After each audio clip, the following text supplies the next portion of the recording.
नमस्कार दोस्तों, स्वागत है आपका आज के लेक्चर में। इस लेक्चर में हम देखने वाले हैं आज 1853 के एक्ट के बारे में।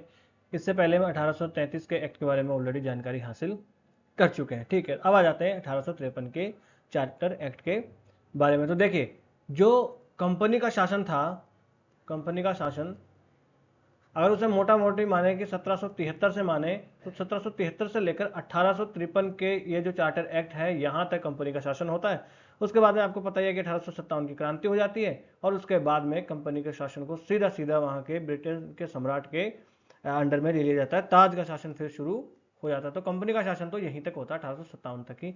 तो इस सीरीज में देखा जाए तो ये कंपनी के शासन का ये अंतिम जो है ये एक्ट होता है। इसके बाद में कंपनी का शासन तो समाप्त ही हो जाता है। इसमें ये अंतिम, इस श्रृंखला में अंतिम अधिनियम ये हुआ करता है और भारतीय संविधान में एक महत्वपूर्ण विकास था और भारतीय प्रशासन पर इसका बहुत ही गहरा प्रभाव पड़ा था। किस प्रकार से पड़ा था तो अभी देखेंगे, जिसमें बहुत सारे प्रशासनिक सुधार किए गए हैं। सिविल सेवा भर्ती में भी सुधार करने की बात यहाँ पर की गई थी। ठीक है, फिर जो संवैधानिक शासन है उसकी कुछ तत्वों को पेश करने की दिशा में भी ये महत्वपूर्ण भूमिका निभाता है। ठीक है, अब आ जाते हैं इस 1853 के एक्ट के महत्वपूर्ण प्रावधानों के बारे में कि क्या क्या इसके महत्वपूर्ण प्रावधान है वो देख लेते हैं एक बार। ठीक है साहब, है ना। सबसे पहला तो देखिए यहाँ पर आ जाता है जो वैधानिक और कार्यकारी जो कार्य है उनको अलग अलग कर दिया जाता है, यानी लेजिस्लेटिव और एग्जीक्यूटिव जो कार्य हैं उनको अलग अलग कर दिया जाता है। यहाँ पर देखिए, जो बैकग्राउंड समझोगे तभी समझ पाओगे। 1853 के 33 के एक्ट में क्या हुआ था कि यहाँ पर इसका पूरी तरीके से इसका वाणिज्यिक कार्य कंपनी का समाप्त कर दिया जाता है। अब इसका पूरे तरीके से कार्य क्या हो जाते हैं, प्रशासनिक या राजनीतिक कार्य इसके रह जाते हैं। तो देखो 1833 में वाणिज्यिक कार्य समाप्त, प्रशासनिक कार्य रह गए। अब 1853 वाले एक्ट में इन प्रशासनिक कार्यों को भी दो भागों में बांट दिया। क्या, एक हो गया लेजिस्लेटिव यानी कानून बनाने वाला, एक हो गया एग्जीक्यूटिव यानी कार्यकारी कार्य जो कि लागू करने वाला कार्य। ये दोनों कार्य फिर अलग अलग बांट देते हैं। तो ये क्रोनोलॉजी आप समझोगे तभी आपको समझ में आएगा। हाँ, ऐसा तो पूछ लेगी एग्जाम में यूपीएससी की ये कार्यकारी और वैधानिक कार्य को कब अलग किया गया, तो आप कंफ्यूज होगे। मगर जब आपको क्रोनोलॉजी पता होगी कि 33 में ऐसा हुआ था तो उसके बाद तो भाई जाहिर है अब और क्या बांटेंगे, जो विधायी और प्रशासनिक, जो विधायी और कार्यकारी कार्य है उनको बांट देंगे। ठीक है, यहाँ पर पहली बार जो गवर्नर जनरल की काउंसिल थे उसके वैधानिक और कार्यकारी कार्यों को यहाँ पर अलग अलग कर दिया जाता है, क्योंकि इससे शासन के कार्यकारी और वैधानिक अंगों के बीच की भूमिकाओं और उनकी जिम्मेदारियों का स्पष्ट जो है विभाजन यहाँ पर हो जाता है इससे, है ना भाई। कार्यकारी काम कौन करेगा और लेजिस्लेटिव कार्य जो है वो कौन करेगा, ये यहाँ पर अलग अलग निर्धारित हो जाता है। इससे क्या होता है, जवाबदेही बढ़ेगी भाई। कानून बनाने का काम किसका है और उसको लागू करने का काम किसका है, ये अलग अलग हो जाएगा तो दोनों की जवाबदेही आप तय कर पाओगे, है ना। जो भारत का गवर्नर जनरल था, उस गवर्नर जनरल की परिषद जो है विधान परिषद, उसकी जो विधान परिषद है उसको भारतीय विधान परिषद भी कहा जाने लगा भाई। उसकी दो परिषद होगी, एक तो एग्जीक्यूटिव काउंसिल होगी उसकी, एक होगी लेजिस्लेटिव काउंसिल जो कि क्या बनाएगी, कानून, और एग्जीक्यूटिव काउंसिल उनको लागू करेगी। तो जो लेजिस्लेटिव काउंसिल थी उसे भारतीय विधान परिषद कहा जाता था। और ये कैसे काम करती थी, तो जैसे जैसे ब्रिटेन की संसद काम करती थी उसी प्रकार से उसी तर्ज पर यह काम किया करती थी और यह एक स्वतंत्र संस्था हुआ करती थी, है ना। जिसका काम क्या था, जिसका विशेष काम सिर्फ इतना था कि वो कानून बनाएगी, है ना। और यहां पर इसकी परिषद में 6 सदस्यों को और जोड़ लिया जाता है। जो काउंसिल थी इसकी गवर्नर जनरल ऑफ इंडिया की, उसमें 6 सदस्य और जोड़ लिए जाते हैं, है ना। और परिषद ने ब्रिटिश संसद के समान प्रक्रियाएं अपनाई थी कि जिस प्रकार से ब्रिटिश संसद प्रक्रियाएं अपना रही थी उसी प्रकार की प्रक्रियाएं अपनाती है ये लेजिस्लेटिव काउंसिल। इस प्रकार कानून बनाना अब पहली बार एक विशेष कार्य के रूप में जाना जाने लगा। पहले क्या था, इसके काउंसिल ही कानून बनाती थी, वही लागू करती थी। ठीक है, अब इसमें अलग कार्य के रूप में जाना जाने लगा कि हाँ भाई, कानून बनाना भी कोई एक अलग काम है और लागू करना अलग काम है। ये पहली बार ऐसा हुआ जिसके लिए एक विशेष मशीनरी और प्रक्रिया की आवश्यकता थी। ठीक है, ये हमने देख लिया। अब आ जाते हैं सिविल सेवा में। यहां पर खुली भर्ती का प्रावधान कर दिया जाता है। क्या, सिविल सेवा में पहली बार खुली भर्ती का प्रावधान। अब आप कहोगे कि सर 1833 में भी तो आपने, 1833 के एक्ट में भी तो आपने ये वाली बात कही थी, पर उसमें क्या था, उसमें सिर्फ और सिर्फ प्रस्ताव था। परंतु वो प्रस्ताव जो है वो माना क्यों नहीं गया था। जो बोर्ड ऑफ कंट्रोल था, उस बोर्ड ऑफ कंट्रोल के विरोध के बाद में उस प्रस्ताव को माना नहीं गया था। मगर अब उदारवादी जो लोग थे उन्होंने ये कहने लगे वो, और धीरे धीरे इनको भी समझ में आने लगा कि भारतीयों को जो पॉलिटिकल रिप्रेजेंटेशन है, राजनीतिक प्रतिनिधित्व है, वो देना जरूरी है, क्योंकि धीरे धीरे देखिए देश में इस काल में आते आते विरोध प्रदर्शन बढ़ने लगता है कि हमें पॉलिटिकल पार्टिसिपेशन देना चाहिए।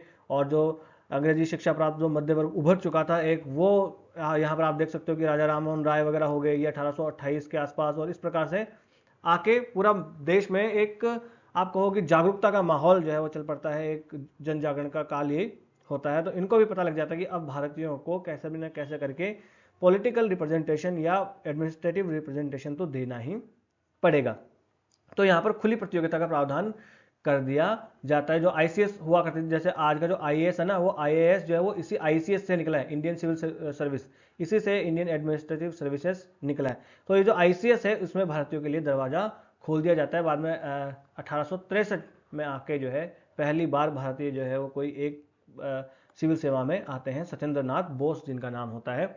ये यूपीएससी ने फैक्ट पूछा हुआ है क्रोनोलॉजी में लगवाने के लिए, है ना। तो इस एक्ट का एक महत्वपूर्ण सुधार यही माना जाता था, जबकि जो आईसीएस है उस आईसीएस को भारतीयों के लिए खोल दिया गया था। हालांकि इसमें भी ये एक आंशिक रूप से है, अभी ठीक तरीके से इसे लागू नहीं किया जा सका था, क्योंकि ये जो है आपने ये तो कह दिया कि खुली प्रतियोगिता, मगर खुली प्रतियोगिता भी उन्हीं लोगों के बीच होती थी जिन लोगों को वो सिलेक्ट करते थे, ऐसा कुछ सिस्टम हुआ करता था अभी, है ना, ठीक है।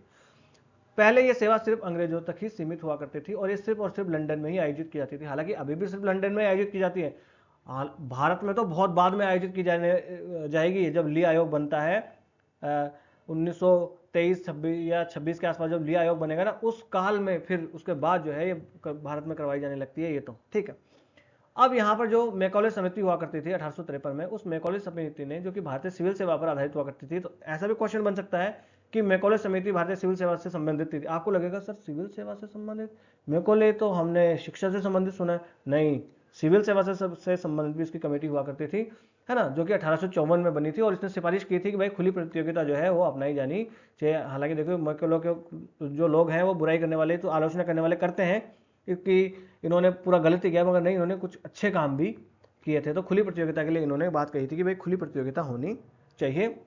हालांकि इसके व्यवहारिक कार्यान्वयन में तो समय लगता है, मगर एक समावेशी शासन बनाने की दिशा में तो ये पहला कदम होता ही है। समावेशी मतलब भारतीयों को भी इसमें शामिल किया जाने लगता है। फिर आ जाता है ईस्ट इंडिया कंपनी के शासन का यहाँ पर विस्तार कर दिया जाता है। ईस्ट इंडिया कंपनी को जो ईआईसी है उसको अपना शासन जारी रखने की अनुमति यहाँ पर दी जाती है कि आप अभी भी अपना शासन जो है वो जारी यहाँ पर रख सकते हैं। लेकिन यहाँ पर यह कह दिया गया था कि अब देखिए पहले क्या हो रहा था, 20 वर्ष के लिए इनका नवीनीकरण किया जा रहा था, चार्टर का, जो कंपनी का चार्टर था उसका 20 वर्ष के लिए नवीनीकरण किया जाता था।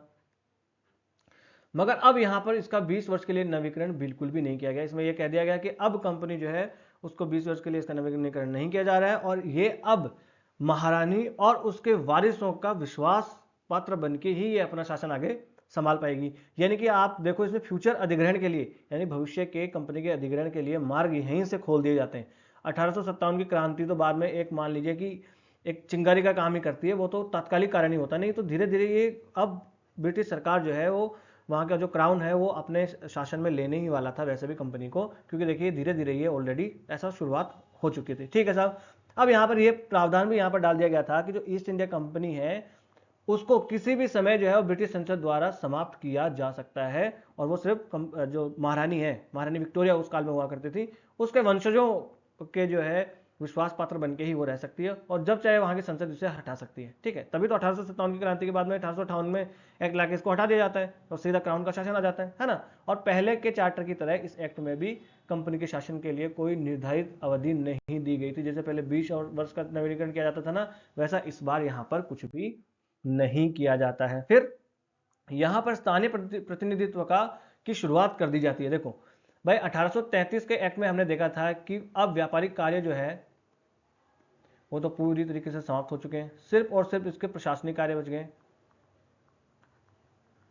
ये मैं क्यों बार बार उसी एक्ट में आपको वापस ले जा रहा हूं, क्योंकि ये तभी आप पूरा समझ पाओगे। फिर 1853 में देखिए इस प्रशासनिक कार्य को ही फिर दो भागों में, कि विधायी कार्य और यहां पर कार्यकारी कार्य, यानी कि कानून लागू करने वाला। तो इस विधायी कार्यों में यहां पर प्रतिनिधित्व शुरू कर दिया जाता है। किसमें? ये विधायी कार्य जो है, इन विधायी कार्यों में प्रतिनिधित्व शुरू कर दिया जाता है। स्थानीय प्रतिनिधित्व, लोकल जो रिप्रेजेंटेशन है भारतीयों का, वो यहां पर शुरू कर दिया जाता है ना। पहली बार भारतीय विधान परिषद में है स्थानीय प्रतिनिधित्व को शुरू किया जाता है। परिषद के 6 नए सदस्य जोड़े जाते हैं और उनमें से 4 जो होते हैं वो तो भारत के ही होते हैं। जो प्रांतीय जो असेंबलियाँ हुआ करती थी, प्रांतीय सरकारें हुआ करती थी, वहाँ से आते, जैसे कि मद्रास हो गया, बॉम्बे हो गया, बंगाल हो गया, आगरा हो गया, यहाँ से 4 लोगों को, यहाँ पर 6 में से 4 लोगों को शामिल कर लिया जाता है। मगर ये वही लोग थे जो उनके समर्थक हुआ करते थे अंग्रेजों के, और जो मुख्य थे उनके विश्वास पात्र लोग यहाँ पर हुआ करते थे। परंतु हाँ, विकेंद्रीकरण शुरू हो गया था, स्थानीय लोगों को यहाँ पर प्रतिनिधित्व देना शुरू हो गया था, और यह संवैधानिक विकेंद्रीकरण की दिशा में एक महत्वपूर्ण कदम माना जाता है। ऐसा ही चल के बाद में देखो 1835 में आके तो पूरी तरीके से जो स्थानीय सरकारें हैं उनको स्वतंत्र कर दिया जाता है, और वो अपना कार्यभार पूरी संभाल सकती है। ये इसी की परिणति होती है वो, है ना। हालांकि वास्तविक प्रतिनिधित्व अभी भी देखा जाए तो सीमित था, और शक्ति संतुलन अभी भी ब्रिटिशर्स के हाथों में हुआ करता था, उनके ही पक्ष में झुकाव इसका हुआ करता था। अब देख लेते हैं कि इसके परिणाम मुख्य मुख्य क्या हुए, है ना। ये सारे प्रावधान आपको याद रखने। अब परिणाम इसके हो गए, एक तो संवैधानिक सुधारों की दिशा में एक महत्वपूर्ण कदम माना जाता है। कैसे कदम माना जाता है भाई? एक तो देखो यहाँ पर लेजिस्लेटिव और एग्जीक्यूटिव कार्य अलग अलग हो गए। जैसे आज है ना कि संसद कानून बनाती है हमारी, और भारत सरकार है वो लागू करती है, तो उसी प्रकार से ये पहली बार ऐसा हुआ ना, ठीक है साहब। और ये जो शक्ति के पृथक्करण की अवधारणा को जन्म देता है। शक्ति के पृथक्करण कैसे भाई? एग्जीक्यूटिव अलग, लेजिस्लेटिव कार्य अलग हो गया। फिर सिविल सेवाओं का भारतीयकरण इसके के माध्यम से कर दिया जाता है, खुली भर्ती यहाँ पर शुरू कर दी जाती है, तो ये एक हो गया, है ना। हालांकि ये कार्यान्वयन धीमा था, लेकिन भारतीय प्रशासनिक तंत्र में तो ये बदलाव का संकेत तो देता ही देता था कि हाँ भाई अब बदलाव होने लगा है, भारतीयों को प्रतिनिधित्व यहाँ पर दिया जाने लगा है, उसको कम से कम स्वीकार तो किया गया है, ठीक है।